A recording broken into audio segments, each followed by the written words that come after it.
In this interview, I'll be interviewing former UNC basketball walk-on Russell Hawkins, talking about his journey and what led him to play basketball for the University of North Carolina. As Darren said, my name is Russell Hawkins. I'm a junior here at University of North Carolina, and I'm a data science major. So where did everything start? Tell me about your journey from when you started loving basketball, high school, and then your college experience.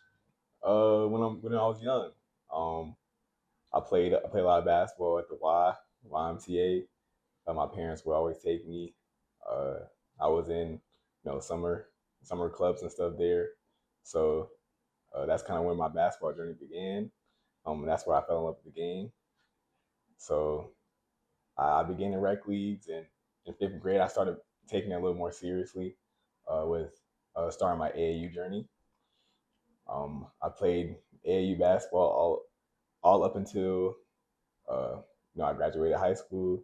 I started playing school ball in eighth grade. I got cut in seventh grade, and that really fueled um, my desire to be great, to be better than what I was.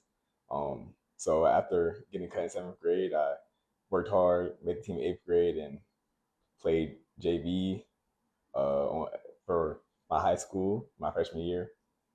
Got moved up at the end of my freshman year and was a varsity starter for 3 years in my high school.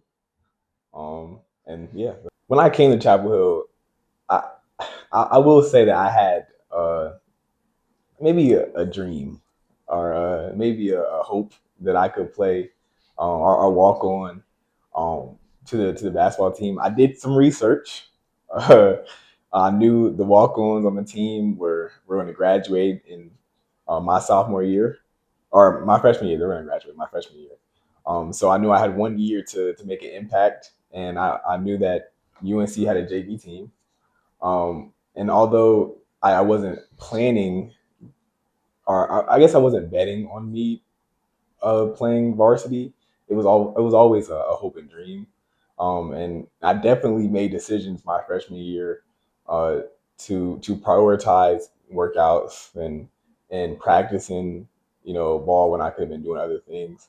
And I think those choices ultimately uh, helped me, and I think the coaches saw the effort I was putting in and my talent, and that's why they decided to move me up when there was only one spot. I then proceed to ask Russ, how did he handle the pressure of balancing academics, athletics, and also his personal life? As far as how I balanced my academics and uh, basketball in the same in the same semester, or I guess in the same space, it was difficult. When I first when the season first started, which is kind of different from when we first began working out.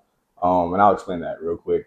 When we first began working out, it's more like two practices a week and lifts most days out of the week. So it's only like one physical activity a day, and then you're good. You got to go home. You have time to do other stuff, do your homework, and during that time I was fine. I was doing great. Um, but when the season started, we started practicing every day, and we had lift and practice. Um, Things began to get a little more difficult, and I definitely struggled my first semester on the team.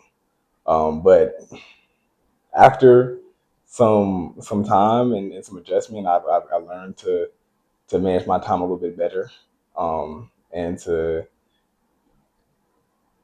prioritize what's important and what I need to do versus what I choose to do. And ultimately, I definitely made the adjustment. I performed a lot better my second semester on the team. Lastly, I asked Russ, did he still feel like the discipline and teamwork he learned throughout his college career still influenced his life or career, and what was next for him? The discipline that was ingrained in us during my collegiate career is something that will hopefully stay with me for the rest of my life. It showed me that I can I can do things that my mind and my body don't want to do. I can force myself to be places, to be on time, to be mentally ready, to be physically ready when there's no motivation. And I think that's something that's very important um, in life. There's going to be days where you don't want to do something. It's going to be days when you don't want to study, but you have to anyway. And the people that don't aren't as successful. Um, as far as what I'm doing now, what's my future, I'm no longer playing basketball, but hopefully in the future I can, um, you know, have an internship this summer, and hopefully I enter the job market when I graduate in May 2027.